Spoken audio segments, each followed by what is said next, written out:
কোরআন মানে নাই, বিশ্বনবীরে মানে নাই, তাদের সামনে কুৎসিত আকৃতির একটা ভয়ঙ্কর চেহারা নিয়ে আসবে। বিআকবাহি মা ইয়াকুন, হাদিসে এসেছে যত খারাপ হতে পারে একজন মানুষের চেহারা, যত দুর্গন্ধযুক্ত হতে পারে একজন মানুষের দেহ, বিদঘুটে ভয়ঙ্কর রাক্ষসে এক চেহারা নিয়ে আসবে।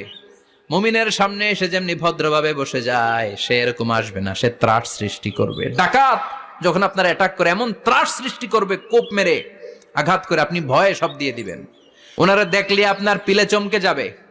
ভয়ঙ্কর দুর্গন্ধযুক্ত কালো একটা ড্রেস পরে আপনার সামনে এসে এমন ত্রাস সৃষ্টি করে বসবে, ওইটা দেখলে অবস্থা খারাপ।